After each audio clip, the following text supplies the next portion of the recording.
Muy buenas, soy Héctor Lara y esto es Más que Arte. ¡Comenzamos!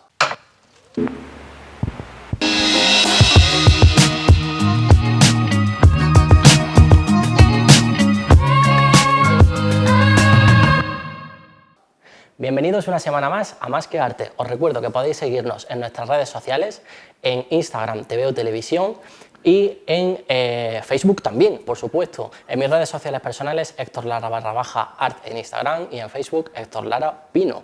En el día de hoy nos encontramos con Juan Pablo Gámez. ¿Qué tal? ¿Cómo te encuentras? Muy buena, muy bien. Aquí encantado de estar con vosotros. Yo encantado de tenerte aquí, Sí. Te lo digo de verdad. Y sabes que te lo digo de corazón. Sí, bueno.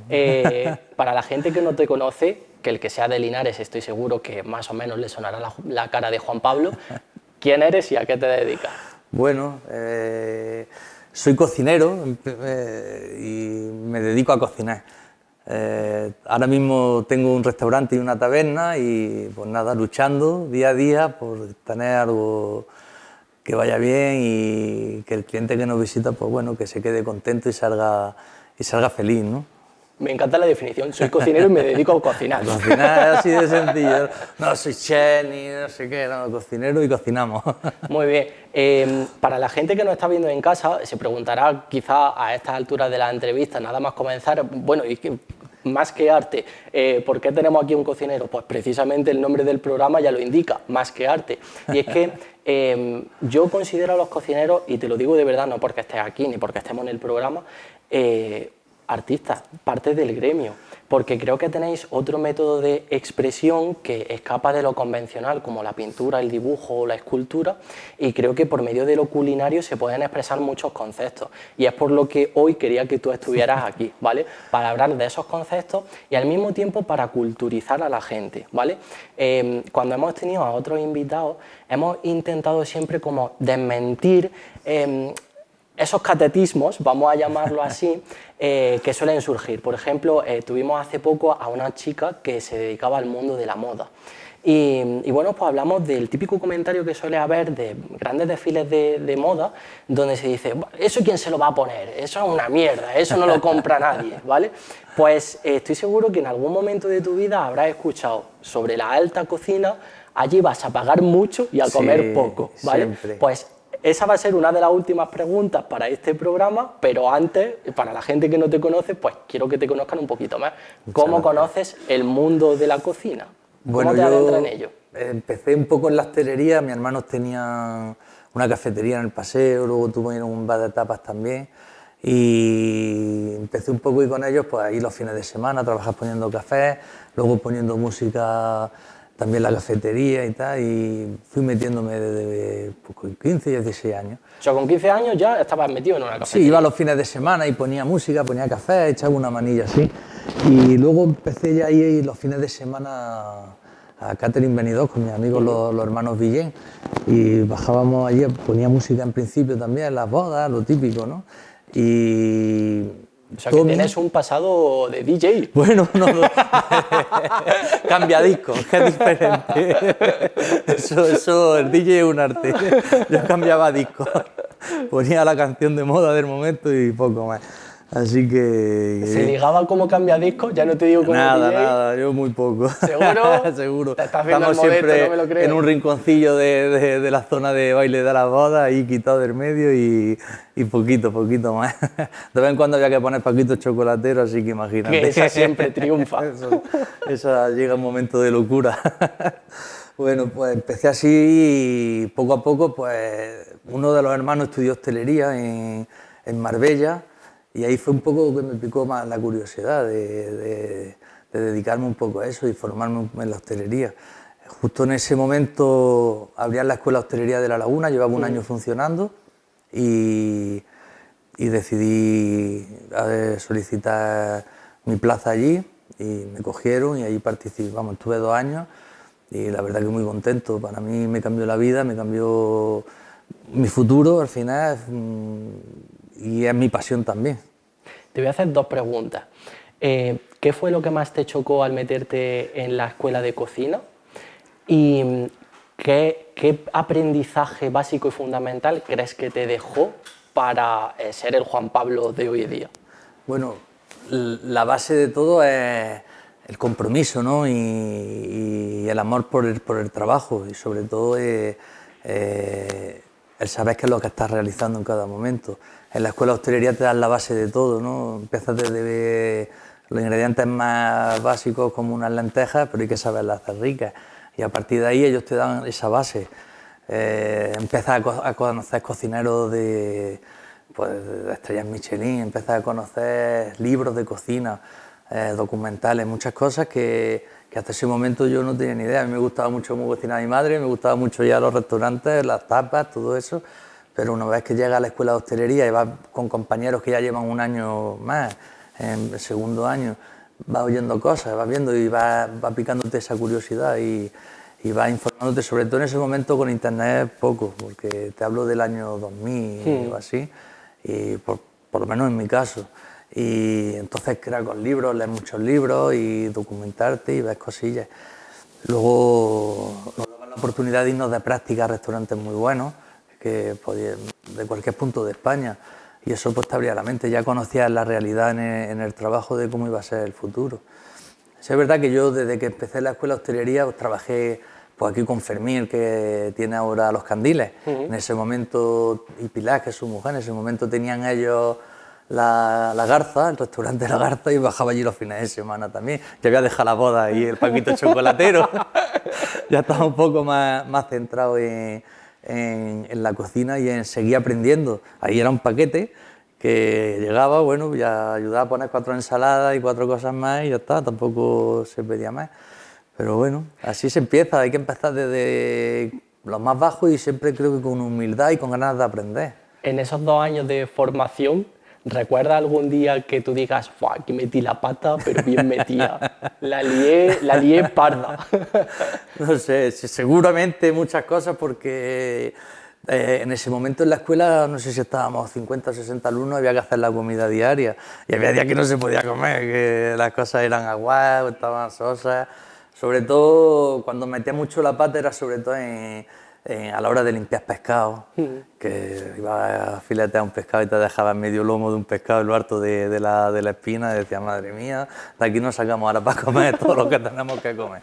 ¿Y los profes cómo eran? Me causa la curiosidad. Profesores muy ¿cumplen el profesionales. estereotipo de gente súper exigente, cocineros súper metódicos, súper ceñidos a la regla? Estaba muy bien el personal de la docencia que teníamos allí, es que estaba muy bien equilibrado porque teníamos un cocinero que le gustaba mucho la cocina más creativa, entonces te daba siempre muchas ideillas y muchas cosas y nombres de productos y cosas que a lo mejor no se usaban. Luego teníamos otro jefe de cocina que era como más de cocina de banquetes, de trabajar en grandes hoteles, que te enseñaba tal olla, el número tal de olla, eso es para 20 comensales, el número tal de la olla no sé qué, para 50. Esto te salen tantos litros cuando una vez que has acabado.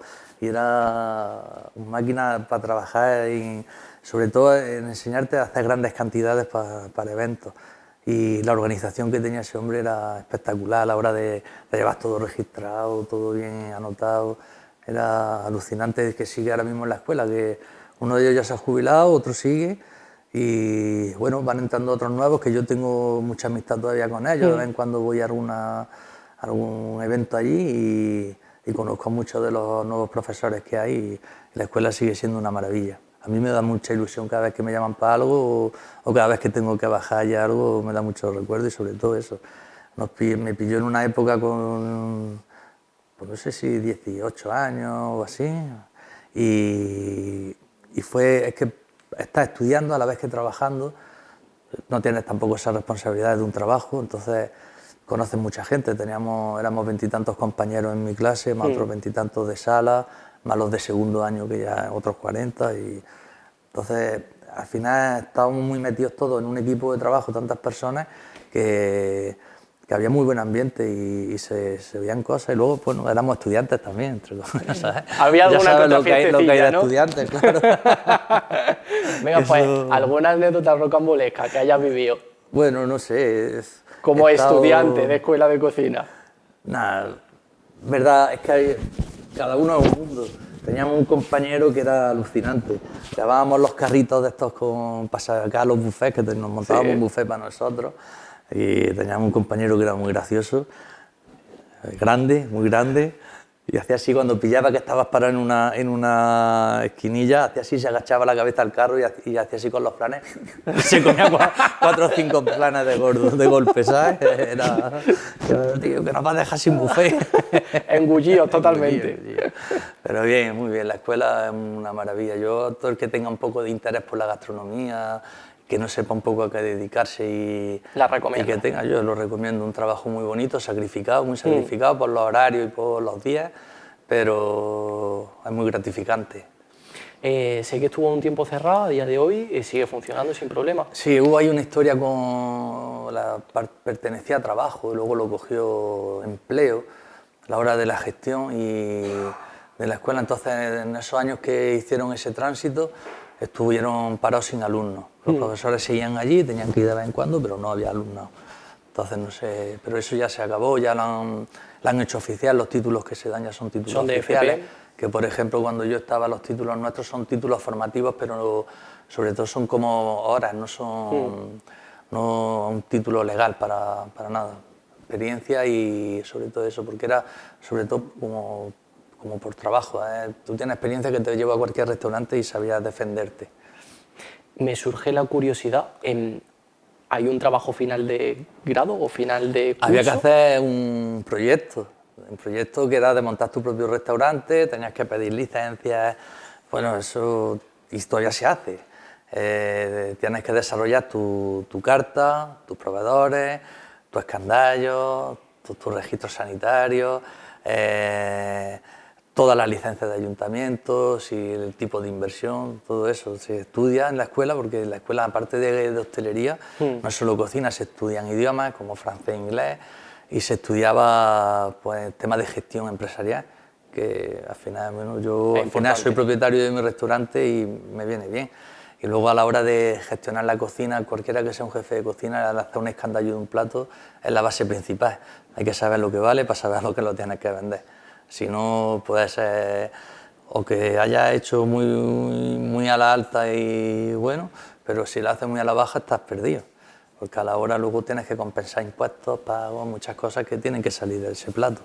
¿Qué porcentaje de beneficio? Entiendo que esta pregunta que te voy a hacer es muy genérica, pero ¿qué porcentaje de beneficio se le puede sacar a un plato de un menú, pongámosle? Mira, normalmente tienes que... vulgarmente se dice que se multiplica por 3, pero si te hablo oficialmente, a lo mejor multiplicándolo por 3, hay platos que no podrías venderlos. Yo estoy gastando una ventresca de atún que me cuesta la ración de 250 gramos sobre unos 11, 12 euros. Yo no la podría vender eso en 33 euros en un Linares. Ya. La vendo a 20, 22. Ahí sé que de manera como se debería hacer, tendría que ser 33 o hacerle un número que no te pase del 30% del gasto del producto, porque de ahí tienen que salir, pagar luego pues camareros, limpieza, alquileres, luz, agua, los impuestos, el IRPF, toda esa serie de gastos que tiene que valen mucho más en cualquier negocio que el producto en sí. Completamente. Yo tengo un equipo allí de 12 o 13 personas, cualquiera que tenga un poco de idea de lo que vale un jornal y lo que tiene un sueldo de un cocinero, de un jefe de cocina, un jefe de partida, tiene que salir de los platos, no puede salir de otro lado. Es que no puede tiene salir que salir rentable. Y cada negocio tiene que ser rentable independientemente, no puedes ponerle de otra parte para cubrir otro. Y eso es así. Y bueno, normalmente se hace un poco la cuenta a la vieja así, dice, bueno, por 3. Pero hay platos a lo mejor que puedes conseguir hacerlos muy económicos, muy vistosos y que están ricos, con un producto que dé la cara, una buena ensalada, con fruta, verdura variada, pues tu lechuga, todas tus cosas que le pongas. Si no le pones al final una proteína cara, que no sea un pescado, un marisco, una carne así, al final el escandallo de ese plato es muy básico, es muy bajo. Esos platos suelen tener un poco más de margen para hacer un poco compensar con los platos que tampoco tienes. Ahora, por ejemplo, ha subido muchísimo el cordero, el cabrito, una paletilla de cabrito va a cualquier supermercado y te cuesta ya 16, 17 euros de costo. Y en un restaurante estamos a 24, 25. Si te la tengo que hacer, te la tengo que servir, que fregarte el plato. Irrisorio. Entonces, pero es que cobrar más en un Tampoco Linares, creo yo, Yo supongo que si vas a un Madrid, a lo mejor esa paletilla te cueste 30 o 40 euros, pero yo no puedo hacer eso y creo que aquí en Linares creo que es algo de lo que nos pasa un poco a los hosteleros. Entonces queremos tener buenos productos, queremos ofrecerlos a un precio justo y tenemos un poco que apretarnos ahí. Luego hay otros platos, por lo mejor un huevo con no sé qué, pues ahí tiene un margen mayor. Al final es que la carta media compensa unas cosas con otras. Volviendo a tu trayectoria, ¿cuándo montas Los Sentidos? Pues yo acabé en 2001 la escuela de hostelería y mis prácticas fueron en Francia. Estuve allí 3 meses, estuve en la ciudad de Montpellier, en un restaurante muy chulo, en una zona que le llamaban el Antigón, en un paseo espectacular, con una, no sé, me recordaba en moderno, pero como una metrópolis de Roma, esta sí que sale en las películas antiguas, ¿sabes? Pero en moderno, chulísimo. Y estaba el restaurante, en lo alto de un arco muy grande, ahí había un restaurante de 2 plantas y ahí estuve con otro compañero de la escuela de hostelería y una vez que acabé allí ya me vine aquí y empecé a trabajar en Jaén, en el restaurante Casa Antonio. Casa Antonio en Jaén es uno de los restaurantes con más nombres que siempre ha habido en la provincia de Jaén, siempre de cocina de muchísimo producto, de una calidad excelente y entramos un equipo de gente joven que habíamos salido todos de la escuela, coincidimos en un momento que estábamos 5 cocineros, una de ellas era la mujer de Antonio, Bea, que era cocinera, pero el jefe de cocina y un pastelero y otros 2 compañeros éramos todos de la escuela de un año antes, un año después. Y empezamos a hacer cosas muy chulas allí, a hacer menú de degustación, a hacer platos diferentes ya de la cocina jienense y de cocina un poco de mercado. Y estuvo muy bien, ahí estuve cerca de 2 años. Después de allí paré, me saqué el carnet de conducir porque ya tenía 22 20 años por ahí, no me lo había sacado. Y una vez que me lo saqué me fui a Denia, al restaurante Quique da Costa, que hoy en día tiene 3 estrellas Michelin. Sí, sí. Ese me fui en plan práctica de voluntario, estuve también 3 meses. Y cuando una vez que me vine, el mismo Quique da Costa me recomendó a irme a Asturias al restaurante Casa Marcial de Nacho Manzano, de la familia Manzano, en verdad, que también tiene hoy en día 3 estrellas Michelin. Y yo estuve cerca de un año también con ellos.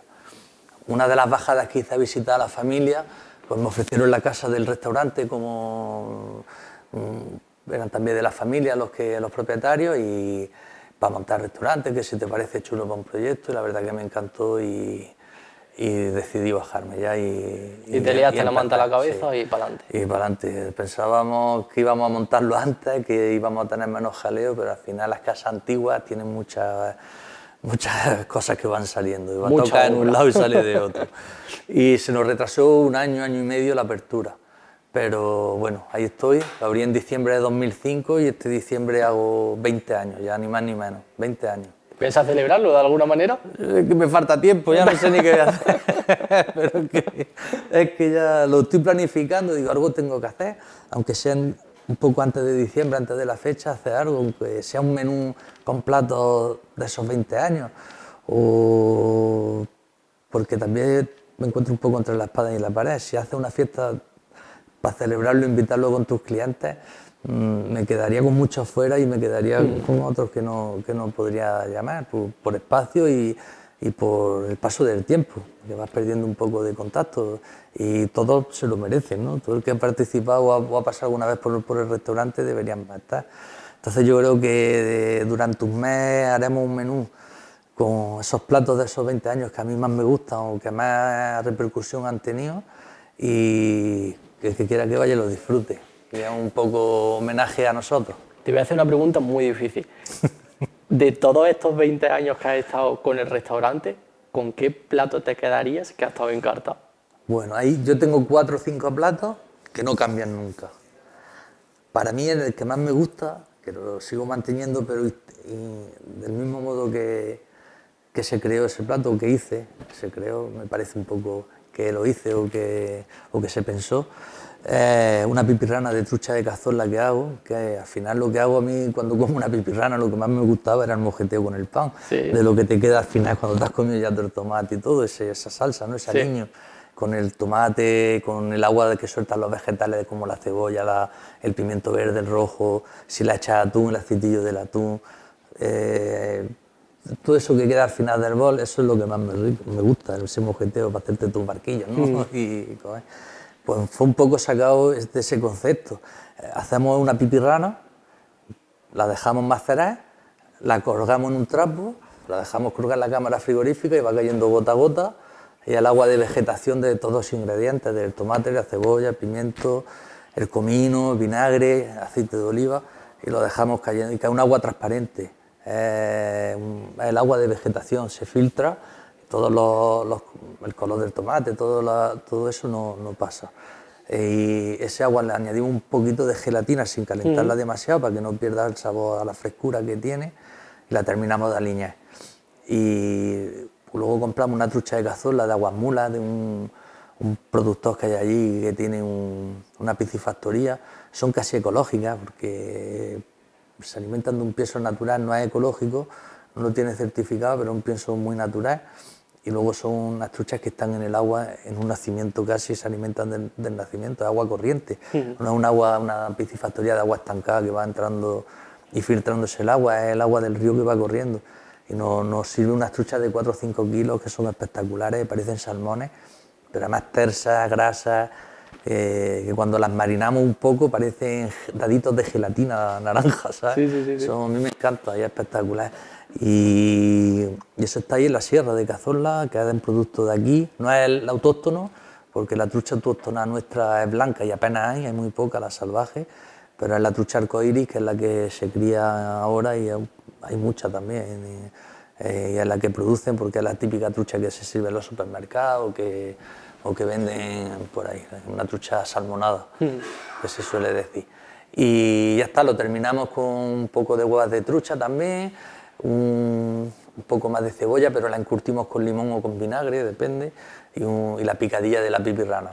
Al final es ese sabor de esa pipirrana, pero con la textura grasa de la trucha, que envuelve mucho, que queda muy rico, y es un plato que nos ha dado también muchas satisfacciones, porque con ese plato gané un concurso de cocina no me acuerdo ahora de dónde fue. Tantos atesoras ya probablemente que se te mezclan. Cuando empecé he ido a 8 o 9 concursos y gracias a Dios se han dado bien. Se han dado todo bien. Y el último que ganamos con el plato de la trucha, un poco modificado para el concurso, por no llevar el mismo plato, pues este lo ganamos aquí en Jaén, en AOVE Bloggers, y en otro concurso que había desde Gusta Jaén, con el mismo plato.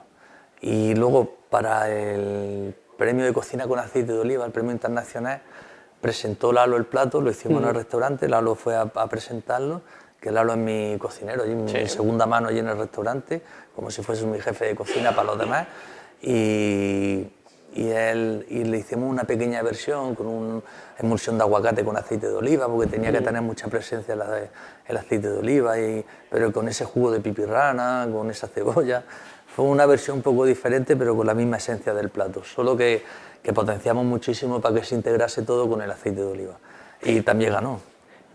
Nos vamos a meter ya más de lleno en lo artístico. ¿Cuál es tu proceso creativo para dar vida a un plato? O sea, ¿cómo empiezas? Imaginemos que queremos crear una ensalada o que queremos darle una vuelta de tuerca a una carne. Normalmente siempre ¿cómo es ese proceso? En los productos me gusta siempre, sobre todo para cosas de menú degustación, así un poco donde más puedes expresar algo, es un poco más arriesgado y así, ¿no? Porque yo tengo una carta, mi carta en sí tiene platos un poco diferentes, pero siempre dentro de una línea como más comercial, ¿no? Van familias, van empresas, van todo tipo de clientes allí, y entonces tiene como una línea más comercial para que todo el mundo pueda disfrutar. Tengo algunos platos también cartas diferentes, tú lo sabes que has estado más de una vez, pero donde más integramos un poco más de creatividad es dentro del menú degustación. Hay veces que más, hay veces que son más simples, pero sobre todo en esa parte. Ahora mismo lleva un tiempo un poco más estancado, donde cambiamos un par de cosillas. Hoy te he traído uno para que me ayude a hacerlo, vale. Uno de los nuevos platos. Y bueno, y te influencia siempre de compañeros también, te influencia siempre de viajes que haces, de lo que has comido, de algún ingrediente, pero siempre me lo intento llevar un poco aquí a Jaén, a Linares, al aceite, a a nuestra tradición. Yo digo siempre que la cocina nuestra es un guiño a la tradición, es un guiño, humilde guiño. Tampoco cada uno que piense lo que quiera, pero bueno, o sea, que ahí ya estamos hablando del sí. concepto a nivel de cocina que trabaja los sentidos, que es ese guiño a la tierra. Un poco a la tierra, a la tradición y a que la esencia, porque viene mucha gente a visitarnos de fuera y cuando vienen de fuera a mí me gusta que sepan que han comido en Jaén, que se han comido una pata de perdiz, que han comido, pues, no sé, esa pipirrana, que han comido... Metemos muchos guisotes también dentro de los menús, más en la época de invierno, ahora son platos más frescos en la temporada, pero productos de aquí, como ahora estamos con espárrago blanco de Vermás, que hay muchísimo y de una calidad excelente, que no tiene nada que envidiar a un espárrago de Navarra. Espárrago verde, el triguero, todo eso está aquí y, no sé, las cosas de mi abuela, me recuerdo mucho cuando sus chorizos en manteca o el lomo de orza, todo eso siempre tiene que haber algo así en mi carta. Entonces empezamos el menú degustación, por ejemplo, aquí en la zona de la sierra, los ajos, dicen ajo atao, ajo harina, ajo pringue, la morcilla, ajo morcilla, que es la morcilla en caldera un poco más especial. Pues nosotros empezamos el menú de degustación nuestro como con dos ajos, uno es ajili mojili, que es un ajo a base de patata, carne de pimiento choricero. El ajili mojili para muchos es el aceite de ajo y limón para echarle al mero plancha. Bueno, pero el ajili mojili de Jaén es una ensalada de patata machacada con carne de pimiento choricero, con ajo, todo eso machacado o guandadito. Y nosotros pues hacemos esa versión, hacemos una cremita con eso en una tartaleta que terminamos con un queso curado. Luego la morcilla de cazola o el ajo prim o el ajo morcilla. Hacemos una crema de morcilla, le añadimos un poco de miel de caña que le potencia ese sabor a regalí. Es un aperitivo fijo que ponemos siempre en el restaurante. Llevamos creo que 7 o 8 años que no lo cambiamos. Me gusta, creo que es algo que identifica ya mi restaurante también y no tengo... Porque antes cambiábamos mucho el aperitivo de bienvenida. Y lo mismo un día poníamos algo muy chulo que otro día poníamos una pizza por las prisas. Y no sé, me gustó una cosa que no nos complica la vida también, porque al final hay que ponerla a todos los clientes y a todo el que nos visite y algo que es muy de la tierra. Esa morcilla en caldera creo que es muy de Jaén, porque es morcilla muy de Jaén. Entonces eso está ahí también siempre en el menú. Luego pasamos un pequeña de perdí en escabeche, también una ensalada muy fresquita, que la hacemos con pieles de naranja. Y ya depende, ahí jugamos un poco, o pongo la pipirrana esta de trucha, o pongo cualquier otro plato que tengamos en el fuera carta en plan chiquitín. Y ya empezamos con el resto de platitos del menú de degustación, pues ahora estamos terminando la alcachofa. Tengo un arroz también, que ese nunca lo quito, un arroz que está más o menos estático en el menú. Pero que va variando, porque en la época que hay granadas lo termino con granadas, en la época cuando no hay granada y ciruelas, si no le pongo uvas, si no le pongo algo que nos dé un toque dulce, fresco porque a la hora de comer un arroz que es graso, es meloso, es pegoso, pegajoso, te refresca y te dé ese dulzor. Me surge la curiosidad, cuando tú vas a hacer una combinación de dos productos, ¿existe alguna regla para saber si esa combinación va a ser satisfactoria o es simplemente probar y tener suerte? ¿Sabes a lo que me refiero? Hay una guía, más que una guía hay una estas de trabajo, ¿no? Se llama Food Paradigm, que descompuso todas las propiedades organolépticas de cada ingrediente. Entonces, por asociación de sabores, sabes que combinan unos con otros y se puede hacer. Y hay un libro muy chulo que se llama... se me ha olvidado ahora el nombre. No sé qué del sabor. Y habla sobre todo eso. Y lo que hace es que las moléculas que componen cada ingrediente se asemejan a otras. Es muy fácil que a lo mejor el kiwi tenga muchas partes de uva, más otras de otra cosa.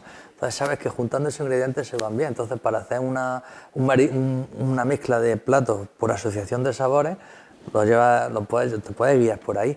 Pero a mí me gustan más los contrastes, los platos, que haya un dulce o un picante con un ácido o un salado ahí un poco así con algún amargo y algún dulce también, sin abusar mucho de lo dulce, pero matices dentro de los platos.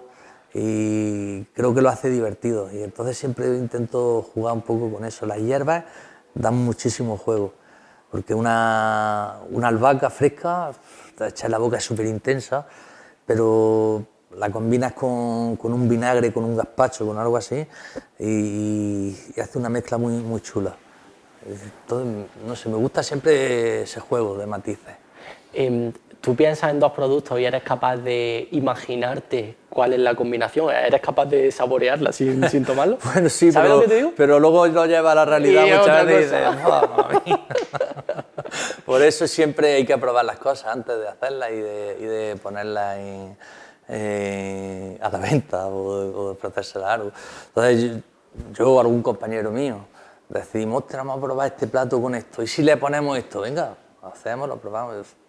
No me encaja, porque el producto principal tiene que tener su presencia y el máximo responsable del plato.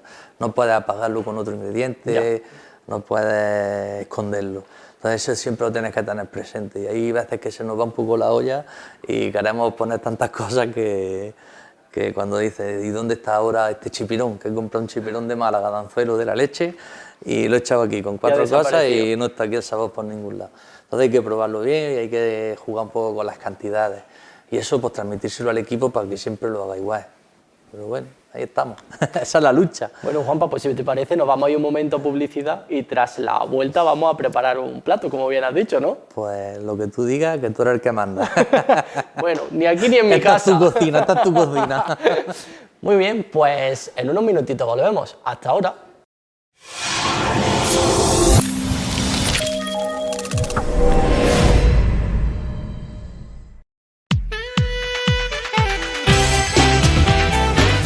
Materiales de Construcción Hernández Gámez es una empresa que ofrece recursos, herramientas, visualización previa a tu necesidad desde su página web y en sus 2 exposiciones y almacenes. Desde 1969, Hernández Gámez asesora y te sirve todo tipo de materiales en cerámica, en baños, en calefacción, en suelos de madera, en piscinas, trabajos de yeso y de ferretería, ropa de trabajo y todo lo que necesitan los clientes gracias a una experiencia inigualable en el sector. Cemento cola, tejas, prefabricados de hormigón y otros materiales, exposición de baños, construcciones de interiores que puedes experimentar y puedes personalizar con el asesoramiento de nuestro personal y toda nuestra experiencia. Además, en nuestra web hernandezgamez.es tienes ofertas de stock que siempre son interesantes para tu propuesta personal.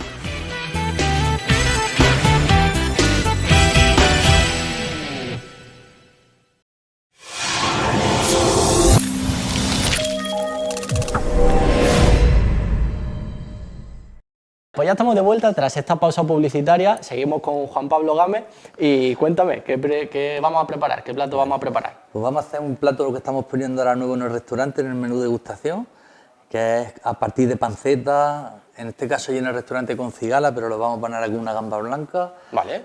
una poca de verduras, sus huevas y un gazpacho que hacemos con pimiento amarillo. Le añadimos un toque de ají amarillo, un picante peruano, que es un picante seco que queda muy rico y emulsionado con aceite de oliva. Vale. Que traigo aquí. Y queda muy bien. Es muy sencillo, mira. Vamos a poner unos daditos de panceta. Esta panceta la curamos en sal, ¿vale?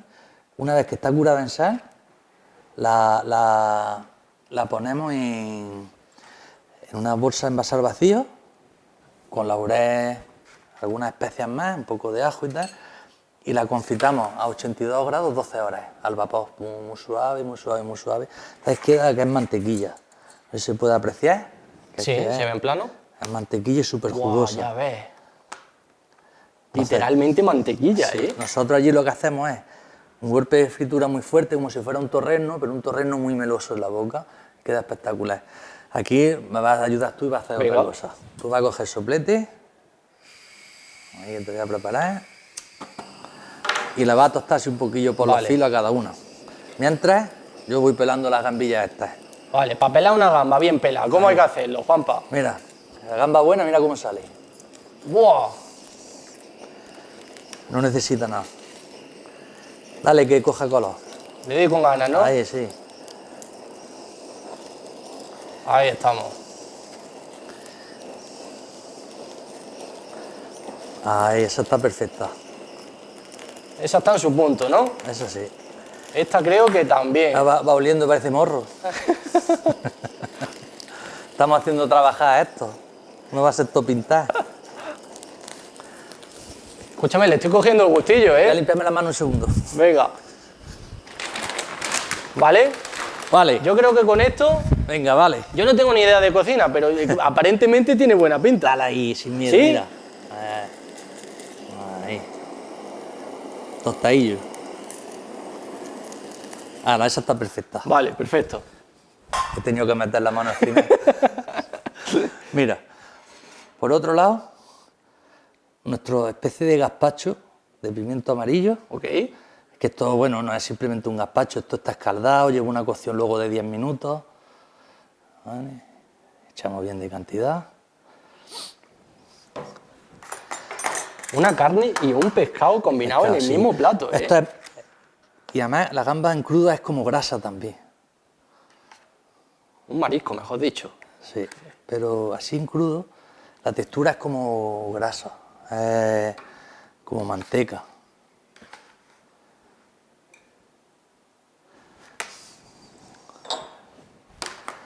Esta es la hueva de trucha que te he dicho, Vale. que usamos para el otro plato también. Pones por ahí, ahí. Y ahí. Verdura, pimiento rojo, verde y cebolla picada. Vale. Nos da color, nos da textura en el plato también. ¿Existen máquinas para picarlo tan pequeñito o A es mano, a todo? mano. Coge el pimiento, lo cortas cada loncha, lo abres y ya a partir de ahí a picar. Literalmente milimétrico, ¿eh? Trabajoso sí, pero bueno. Una cebolla morada, en este caso lo que hacemos es meter en lima y limón. Pero mira qué color más bonito queda y pierde toda la fuerza. Una vez que la has curado en lima y limón, lo que hacemos es escurrirla y ya la mantenemos seca y queda fantástico. Estos son unos germinados de guisante que le da un toque dulce, sabe a guisante y a un brote.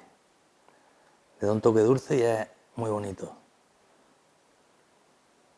Entiendo que al no dejar que el guisante crezca, el brote tiene que ser relativamente caro, ¿no?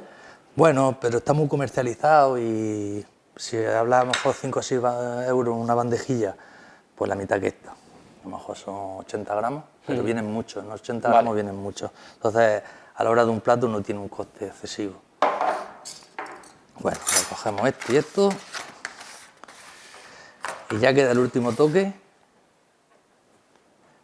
que es un golpe de lima fresca al final.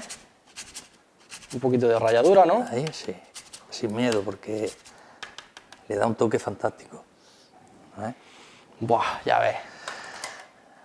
Bueno, Allí en el restaurante terminaría con un buen chorrón de aceite de oliva. pero no lo tenemos. Pero no me lo he traído, que se me ha olvidado. Así que a Oye, te disfrutarlo. tengo que decir que esta no es la mejor de las cocinas que probablemente hayas visto en toda tu vida, Pero nos pero apañamos. estamos muy orgullosos de tener hoy aquí a Juan Pablo, de mostraros esta pedazo obra de arte. Manu, ponme el plano corto. Ahí está. Eva, lo voy a desmontar. No pasa pero nada. esta pedazo obra de arte con muchísimo colorido y ahora lo que nos toca es probarla, ¿no? Pues venga, ¿quieres probar? Prueba la Venga. sopa con un poco de... Atrévete, corta un trocillo de gamba. Venga, un trocillo de gamba. Por aquí. La idea es mezclarlo todo, Sí, ¿verdad? un trocito de panceta pequeño, toma. Vale. Y pilla hueva y pilla de todo y verás que... Ahí Toma, estamos. si te tienes que ayudar. Ahí está. Di que te ha gustado, di que te ha gustado. Buah, espectacular. Plato Te digo la diferente. verdad, te digo la verdad, no me gustan las gambas ¿No? y lo he flipado. En crudo es diferente. Es No, que- no tiene ese sabor tan acentuado, Tal cual, ¿eh? Tal pero cual. Yo me esperaba la que... textura es mantecosa, es melosa. A mí me gusta mucho así. Además que se combina bien Sí, con la carne. Porque el plato tiene acidez, luego la verdura fresca y combina muy bien. Y con la carne que le da ese toque salado y templado de temperatura, hace un juego muy chulo en boca. Muy bien. Juanpa, Un placer. Muchas Ha sido un gracias. placer ¿Ha estar estado aquí cómodo contigo o no? en La Gloria, como en mi casa. bueno, pues un último juego antes de irnos. Venga. A ver, Si yo te doy 3 personajes públicos, Uf, qué difícil me lo vas a poner. ¿vale? ¿Eres capaz de diseñar rápidamente un plato que creas que los define? Venga, va, inténtalo. ¿Sí? No lo sé. Venga, ahora que está tan de actualidad, Melody. Melody. ¿Qué plato definiría Melody? Ahí le pondría una gallina en pepitoria. ¿Sí? ¿Por Algo qué? muy gritón, muy chillón. Y que esté muy rico y que a todo el mundo nos guste. En unos Vale. envuelto en canelón, lo que sea, pero algo así. Vale. Pablo Iglesias. Pablo Iglesias, un tomate pochado ahí. Creo que una cebolla confitada ahí, flojita, pochadilla, que a lo mejor para una hamburguesa de tapilla le puede ir bien. Vale. Y el último, me lo estoy inventando, no estaba preparado. Qué malo, a mí no me gusta hablar de política, ni que me la mezcle. Te voy a decir Carlos Arguiñano. Carlos Arguiñano, las mejores lentejas que me pueda comer en mi vida. Una lenteja caviar. Una lenteja caviar hecha con una pularda o una gallina de estas de Brest, sería espectacular para ofrecérsela a Carlos Arguiñano. Es la tradición y es la cocina de casa, llevada un poco a un nivel un poco superior. Juanpa, ¿crees que nos hemos dejado algo por alto? ¿Quieres hablar de algo más antes de despedirnos? Si me acuerdo te llamo y vengo otro día. Vale, pues te voy a proponer otra cosa. Que algunos de estos 3 platos que acabamos de decir podamos ir un día y lo hagamos en los sentidos. Cago en la leche. Lo de la cebolla pochada es muy fácil. Cuando tú quieras. Juanpa, muchas gracias por venir. A ti. Y a vosotros lo mismo de siempre. Espero que este programa lo hayáis disfrutado tanto como nosotros. Creo que en el día de hoy más que nunca, porque hemos saboreado hasta con el paladar. Así que con esto nos despedimos. Nos vemos la semana que viene, el martes a las 8:30. Hasta luego.